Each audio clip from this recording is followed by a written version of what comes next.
Hello everyone, welcome to my mini vlog. आज चक्क चमत्कारच झाला. कायरो चक्क त्याच्या फोईकडून ब्रश करून घेत होता.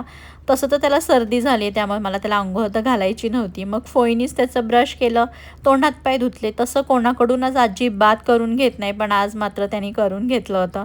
त्याला स्कूलसाठी रेडी केलं आणि त्याला श्रीखंड पुरी दिली. त्याला टिफिनला पण तेच हवं होतं, कारण सर्दीमुळे त्याची अजिबात काही खाण्याची इच्छा होत नव्हती. त्यानंतर तो स्कूलला गेल्यावर आम्ही निवांत बसून चहा पिला. मिकीनी चहा बिस्किट खाल्ला आणि मी तोपर्यंत ढोकळा पण टाकूनच दिला होता. तर ढोकळा तोपर्यंत बनला होता आणि ढोकळा इतका परफेक्ट मस्त झाला होता. मिकीला आज माझ्याकडूनच हेअरस्टाईल करायची होती, मग मी तिचे केस विंचरून मस्त तिची हेअरस्टाईल केली. आणि मला हेअरस्टाईल करायला खूप आवडते. स्वतःच्या केसांवर तर जमत नाही, मग मिकी होती आज, म्हटलं चला तिच्या केसांवर ट्राय करूया. आणि इतकी क्यूट दिसत होती, किती छान दिसते, मस्त तिला सूट होत होती ती हेअरस्टाईल. पण तिने ते थोड्याच वेळ ठेवलेली, कारण तिला खूप गरम होत होतं. मुलांच्या फरमाईशवर आज मी बनवली होती चिकन बिर्याणी. सगळ्यांनी मस्त बसून चिकन बिर्याणी खाल्ली.